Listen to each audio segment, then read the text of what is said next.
So explain what you're doing. Well, just chopping up as fine as I can, and then I should put some in that bucket there, and put a gallon of boiling water on it, and then I shall leave it for a good 10 days. And you wouldn't want to look at it then, because you might never drink the wine otherwise. It really is a mould, gets on there. Well, it is a lovely wine, and it's good for blending with other wines to either sweeten or sharpen, whichever you want. But it's a lovely wine, and all from the garden, and definitely organic. All mine's definitely organic. I could always put some apple with it, or some other fruit. I've got a few grapes in there, which are leftovers. That's shiny, but they can go in as well. Nothing wrong in putting a few other fruits with it. It'll still be mainly rhubarb taste. You mustn't use the leaf of the rhubarb, that's poisonous. And I never put that on the compost heap either. I put it in the brown bin, it would be taken away to dump it. I'm really cutting this up smaller than need be to speed the process up. Really, that's what it's all about. Don't waste a bit. But and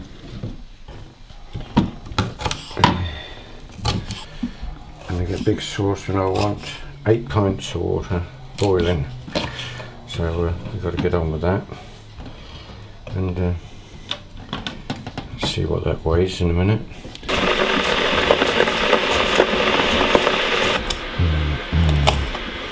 I just wonder how much that weighs. What do you reckon? Let's have a look. Let's have a guess. What I wanted was £4, but I don't think I'm going to get that.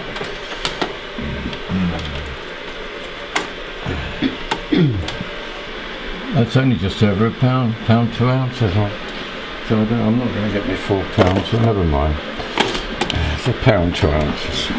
But I'm definitely going to have about £3. So what I most likely do is put those few grapes with it. That'll do as well. What I could do with this actually, I wonder if it would work. You ever seen one of these? Hold it up. It's a bean stripper slicer. Alright. Run a bean slicer. So if I put that in there.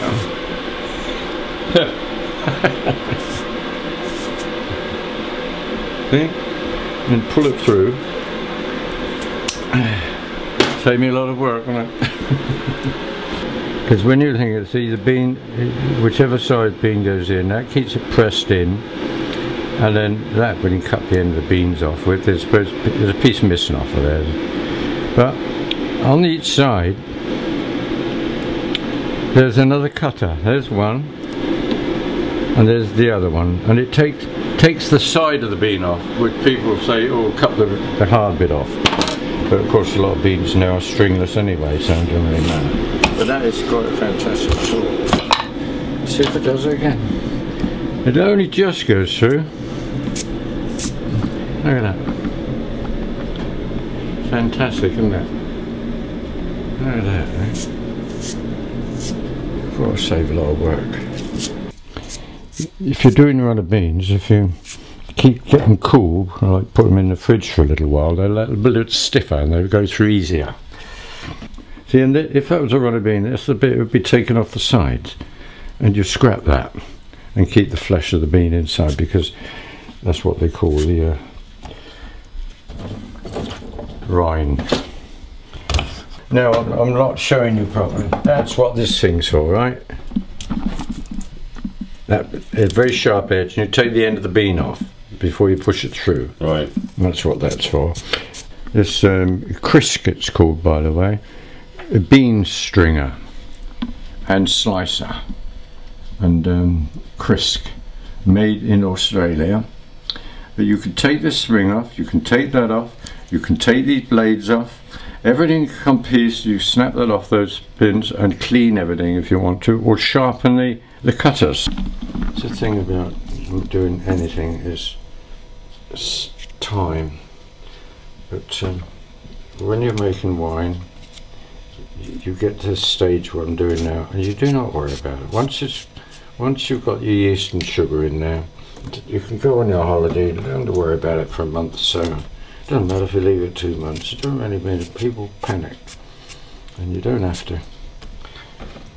You go around some people's places, they've got buckets outside in the yard, bloody moulds on the top. There's an old saying, the thicker the mould, the better the wine. Really? Oh yeah, that's Why? I don't know, but they say that's how it is. When you take the mould, comes off very, very easily. But the rhubarb really makes a mould. You look at it and you show somebody who does wine making, and you think, oh my God, and you can drink that. You can't believe what it looks like. And then it'll come out crystal clear, eventually. Right, I've got a lot of work to do. I better put up there so I can have a clear working space. A bit of dirt in there, but it don't really matter. It's going to put in water in anyway. You don't worry about what people worry. It's like when you're doing, if you're doing an apple wine or jelly or anything, you don't just wash the apples. You don't have to core them. You take stalks off or anything. If there's any bad spots on them, cut it out. And then just chop it all up and then put all of everything in, seeds, a core, the lot. If you don't want to have to muck about stuff, and you don't have to do that with this. And it's like when I do the dandelion one, which I've just done. All you do is pick the heads off. Don't worry about the green bits in the head. That all goes in, and it looks a horrible colour to start, but it'll end up looking clear as you like, and a favourite of most people. Put back, low heat, and put that's definitely 3 pints there, but I can measure it anyway when I get down to it. And then I put another 3 pints in, because that'll just go in there, and then I'll boil up the last 2 pints. And get another 3. A bit much.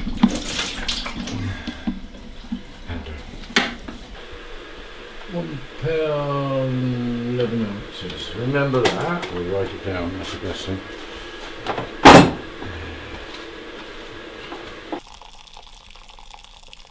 Maybe just over 6 pints. Actually. Maybe 10 ounces there. Which was 11, wasn't it?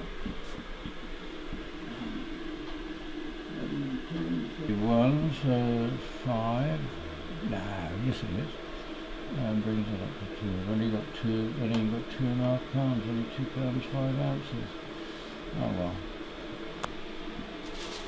I got some old grapes, and I put some of them with it to help boost it up a bit. So you're mixing grapes with rhubarb? Oh yeah, right. Yeah. That's alright then? Oh yeah, you can mix lots of fruits. Lots of fruits together. These grapes are from Chile. And I reckon it's pretty amazing the price of them. What they pay people over there? I bought these 500 grams for 69p. They've got to be shipped from Chile, transported from the docks, then to the supermarket. Everybody makes a profit. So what the heck are they buying them for? How much they pay for a kilo if they can afford to sell them at 69 pence? They must be very poorly paid people down in Chile, and they probably pick them for nothing, I suppose. India, beg your pardon, these are from India. Most of them are from Chile. And India and Chile at the moment. And if you buy a run of beans in the stores these days, where do you think they come from? Kenya. Really? Right, so a run of beans from Kenya. And it's amazing how fresh they keep them to travel that far. But see, if you put your run of beans when you pick them, put them in a plastic bag in the tray at the bottom of your fridge, they'll keep for 10 days to a fortnight. So I'm going to the garden, see if I've got any more, a little bit more rhubarb. They're very, very small sticks, but I just want to use them. See, there's nothing wrong with putting, even for a taste love people, even put a little bit of mint in your brews as you're doing it, because it all adds a taste. Why is it want to put, you know, winemakers even sometimes put certain grass in their wine. Really? Yeah, when I make a wine. Grass. See, that ain't going to grow anymore. And all these little ones, they're not going to get any bigger. You need a new one coming up from the crown. So pull them all off. They won't get bigger. You can see that one ain't going to do nothing, is it? I mean, it's dead. You pull rhubarb, don't cut it. It won't damage the head. And it always leaves it. I'll have to be at Duncan, I think. At least there's a bit more in it. And I don't want any of this leaves. And you don't really want it in your compost either, because the leaves are poisonous. You certainly don't want them in your wine. Because they're bad for you.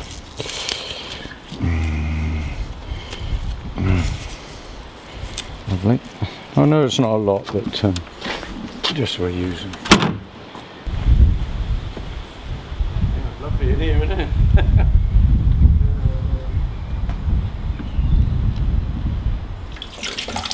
But the important thing is in winemaking also everything being clean and sterilised. That bucket is sterilised, and my demi-john bottles I always leave a sterilising solution inside them, and otherwise it can turn the wine very quickly. Are you aware that that little movie we made about how to cut runner beans? Oh yeah. Got about 150 people looked at that now. Yeah, most people must say, if I didn't have that thing then, wouldn't it? I could have said, traditionally that's the way Granny used to do it, your mother used to do it, but now they've got a thing here that speeds the process up, and that is a fantastic gadget, there's no doubt about that. And as I said, if you do your own preparation, it's a thing to do. Let's see what we got all together now. So what did we say this was? £1 14 ounces? No, that's just 14 ounces. Is that what it was? Yeah. Oh, right. In they go then. Waste not, want not. And that is it. Now what we do now is water's near enough on the boil. I'll put it on the boil, boil this one, and then it boils straight on top of the boiling water. You So you pour the boiling water over the top of them? Over that, straight over, yeah, and then crush. When it gets over there, make sure you crush these grapes to get the flavour out of them. Open like a champagne bottle, and I think that blackberry is not a very nice label on it, it's just a record of what I got. And I reckon that is a lovely wine. That's blackberry? Blackberry. You tasted it yesterday, and I'm going to have a little bit of it on that. And that's a blackberry wine. You need the sunlight to show the colour of it. It's a beautiful colour. Some people do this process what I'm doing now, cold. They'll put sugar on that cold fruit and leave it for 24 hours. Then they'll crush it again, get off all the fluids, the rest of it, and then they'll boil the fruit to get another extract from it. And I think that's why they do it. And it stops the clouding of the wine. That's all right, we've got it there now. So we've got boiling water. Let me just get...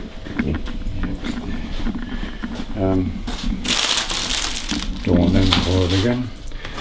Close to the sink, so we don't have any accidents.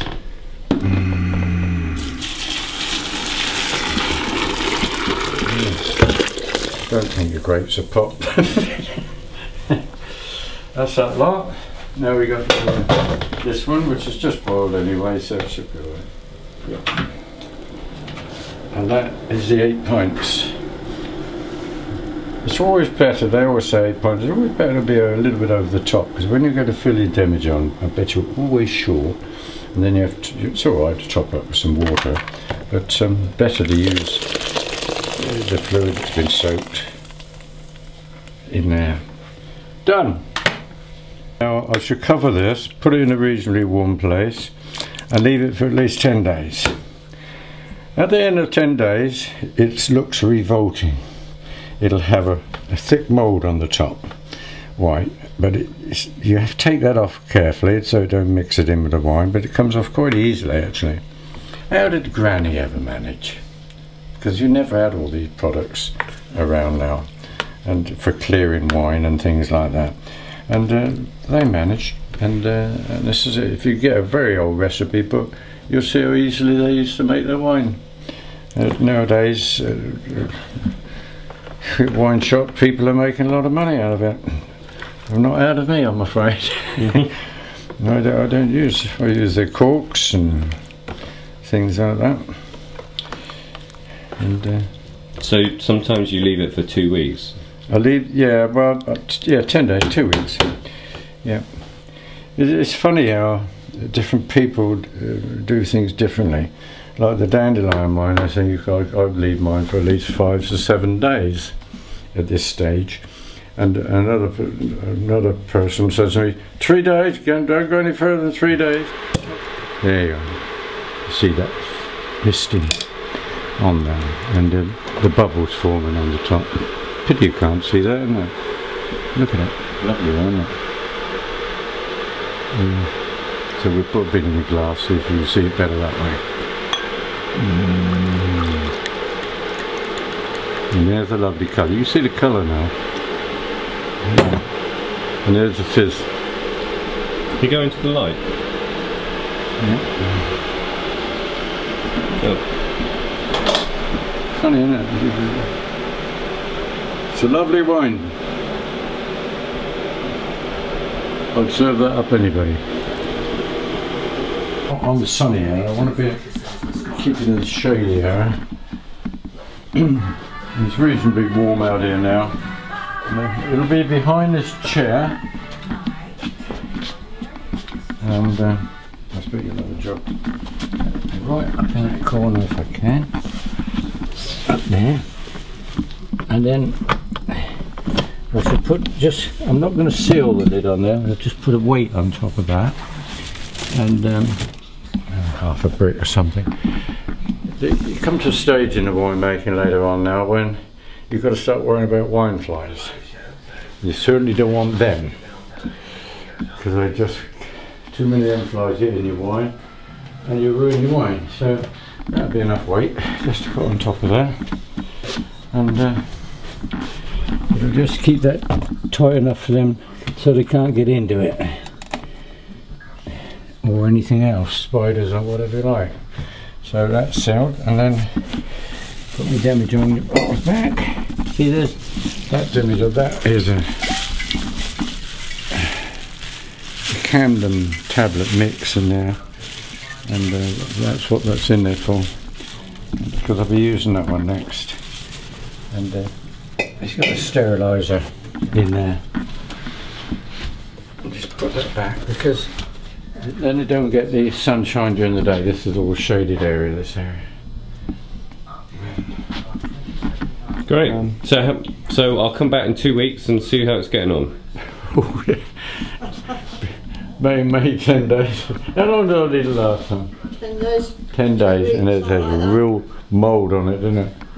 And but when you take the mould off, you have that lovely pink colour underneath.